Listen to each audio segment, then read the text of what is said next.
Hi guys, good morning, good morning, good morning. Kumusta naman kayo lahat? Salamat sa Diyos at hindi nag-aanong umuulan, makakapaglaban na rin. It's laba time habang tulog pa ang mga aki. Ela, sige, laba ka na. Ganyan ang buhay ng nanay. Laba damit. Hindi ko nadugtungan. So yun nga guys. Nalaba ako. Pero para hindi ako maboring guys, hayaan niyo akong magkwento tungkol sa pagiging mahihain ko. Kayo ba guys, mahihain kayo? Ako kasi, naisip ko ngayon, merong magandang naidudulot yung pagiging mahihain ng tao. Meron din hindi. Yung sobrang hihain naman talaga. Yung alam mo yun to the point na ikakasama na, kumbaga, basta hindi na siya healthy. Pagiging mahihain, wala nang nagagawang mabuti para sa hindi na nakakatulong kumbaga sa sarili mo. Kasi ako, pero yung ano ko ha, yung kwento ko, yung pagiging mahihain ko nung grade 1 ako. Kasi, dati ng bata ako, sobrang mahihain ko talaga. Ngayon, nag-aaral ako ng grade 1. 6 years old ako. Tapos, syempre dati yung mga teacher sa elementary, mga estrikta. Kaya nga, bilis ko matutong magbasa kasi natatakot ako eh. Natatakot ako na paluin. Kaya, talagang nag-aano ko na magbasa agad. Natuto agad ako magbasa. 6 years old pa lang ako. Grade 1 pa lang ako. Ngayon, kaso nga guys, ganito. Yung teacher ko na yun, sobrang takot ko sa kanya. Kahit ihing-ihi na ako. Natakot ako or nahihiya ako na magpaalam. Nang pinipigil ko siya. Ang sakit-sakit na ng puson ko. Ang sakit-sakit na ng panloob ko. Pinipigil ko na magpaalam sa kanya kasi nga, nahihiya nga ako. Tsaka parang takot na rin. Parang hiya tsaka takot. Alam mo nangyari guys? Nahihiya ako sa short ko. Nahihiya ako kasi dati hindi pa naman uniform ang suot ng nag-aaral kami sa probinsya eh. Ano lang, yung mga panlakad lang na damit, ganyan, civilian. Tapos, alam mo ba, naging ano ko rin yun eh, kumbaga, hanggang pag grade 2 ko, grade 3, hanggang second year high school, kasi hanggang second year high school ako. Dun sa, sa school ko sa probinsya. Binuli din nila ako na, inaasam din ako ng mga klase ko na, yan siya, umihi yan sa short, umihi yan sa short. Pag naalala ko talaga, sabi ko, bakit ba kasi naging mahihain pa ako noon? Tapos, talagang hindi rin maganda yung sobrang mahihain. Nagdala ko yun hanggang sa yung lumaki ako, nagdalaga ako. Ultimo yung pag-apply ako ng trabaho, hihiya ako. Dati naalala ko, nagpapasama-sama pa ako sa mga ate ko mag-apply ng trabaho. Yung dalaga ako. Tsaka bago pa kasi din ako nun dito sa Maynila. Tsaka nga diba kasi nga Bisaya ka, parang nahihiya ka nga magsalita. Nahihiya ka magtanong, ganyan. Yung parang yung bully, yung pambubuli sa'yo, parang parang naitanim mo na sa isip mo, tsaka sa puso mo na. Parang basta nahihiya ka. Malaking damage na yun. Malaking impact na. Parang takot na takot ka na humarap sa mga tao. Ganyan, nahihiya ka. Tapos, hanggang nagkaasawa ako. Mahihain ako. Kumbaga sa mga bagay-bagay na yun, nangungutang ako. Hindi kong ginagawa yun. Lahat talaga sa asawa ko dati. Kaya sabi ko dati, asa ako sa lahat ng asawa ko. Ultimo lahat talaga. Mabuti na lang din siya niya. Siya naman yung kabaliktaran ko. Napaka-madiskarte niyang tao. Siya yung, kung ako mahihain ako, siya naman napaka-diskarte, medyo makapalang mukha. Talagang maan din sa pamilya.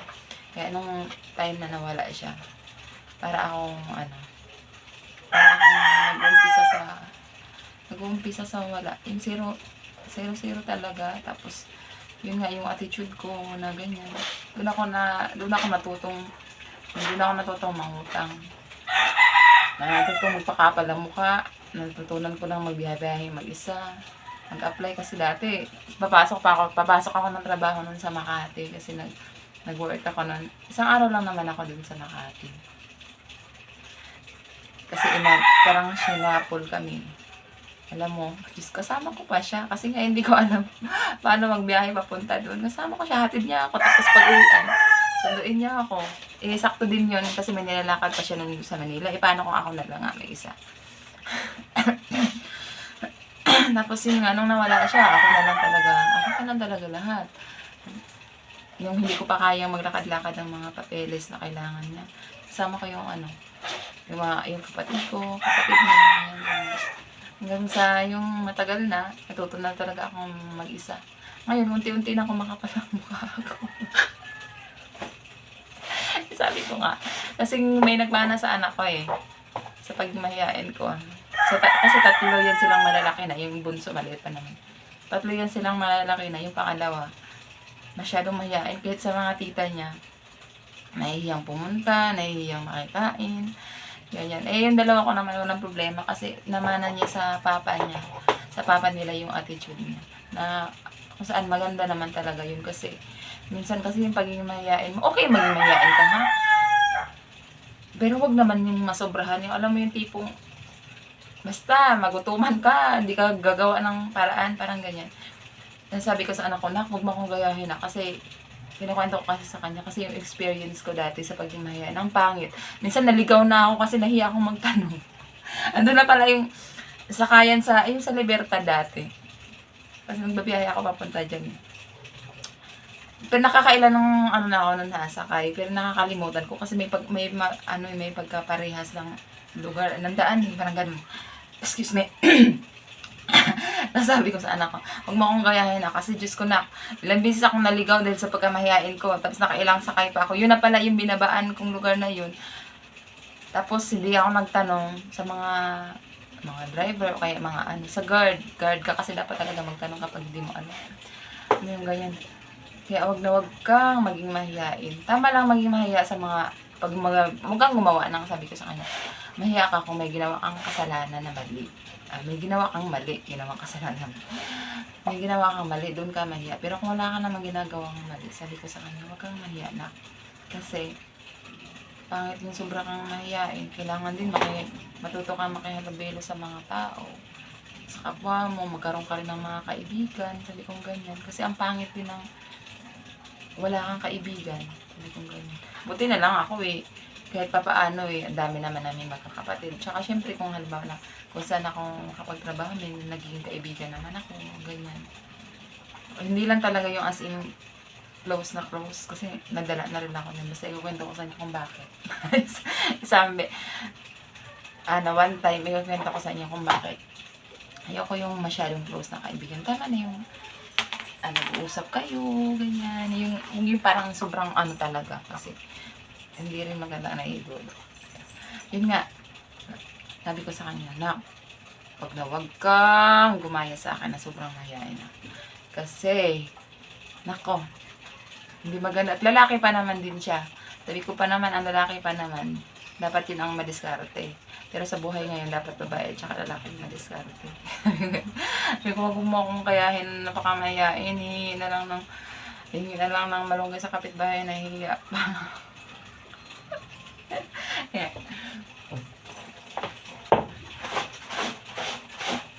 Lagi ko yan silang pinagsasabihan kasi parang ayoko yung tinitrain ko din sila kasi ayoko yung ayoko makuha nila yung ugali ko na maganda kasi minsan nagkwento din yung anak ko umuwi pala yun siya ng bahay, may dumi, kumbaga nakadumi siya sa short niya. Sabi ko, bakit naman nangyari yun? Sabi ko, ganyan. Wala ba kayong CR sa school? Sabi niya. Kasi nahiya ako magpaalam sa teacher ko. Yung babae naman yun.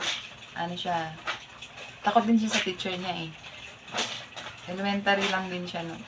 Yung mga natatakot kasi ako magpaalam sa teacher ko kasi ang sungit-sungit. Ganyan. Pa-shoutout pala sa mga masusungit na teacher. Yung mga estudyante nyo, hindi nyo alam, nakatain na pala sa short. Kasi hindi nagpapaalam. Pero hindi nyo naman kasalanan yun. Kasalanan yun ng mga bata na hindi nagsasabi. Kasi, nahihiya. Hindi naman dapat nahiya. Kaya yun nga ang sinasabi ko. Hindi dapat mahiya. Mahiya ka kung may nagawa kang kasalanan. Kasi yun ang nakakahiya. Pero kung magsasabi ka lang naman ng nararamdaman mo, magsasabi ka lang naman, magtatanong ka lang naman kung anong dapat mong gawin, magtatanong ka lang naman kung saan, kung alam mo ba ang papunta dito, ganyan-ganyan. Mangungutang ka lang naman, pero bayaran mo naman. Kasi ang masama kung mangutang ka, tapos hindi ka magbayad. Pero kung mangutang ka lang naman, tapos babayaran mo naman. Kasi wala naman tao ngayon naman ang utang. Kasi ako dati talaga nahihiya akong mangutang. Oh, Diyos ko. Bibitiis ako dati isang pirasong sardinas. Kasi nahihiya nga ako mangutang. Yun ang ulam namin. Pero nung ano na, medyo naisip ko na, bakit na ba? Babayaran mo naman yun. Diba? Kung mapagkapan lang yung mukha. Pero hindi rin naman lahat dapat idepende sa utang. Kasi sabi nga ng kapatid ko, mababaon ka din sa utang kung ang diskarte mo lang puro utang. Pero minsan talaga, lalo na pag may mga hindi magandang pangyayaring dumating sa buhay mo. Katulad nung nangyari sa anak ko, disgrasya, aksidente, kumbaga hindi naman sinasadya.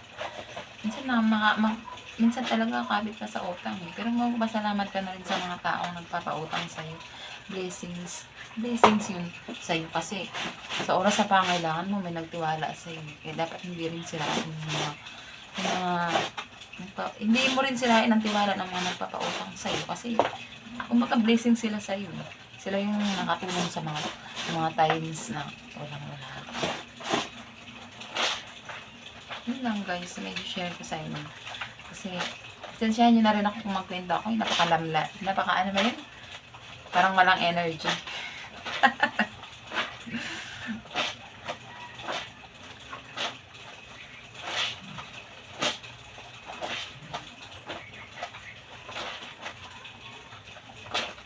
Yun lang yung mga hindi dapat sa mga yung mga pagiging mahiyain, lalo na kapag ka pamilyado ka na. Nabilib ako dati dun sa sa una kong jowa. Madiskarte sa buhay.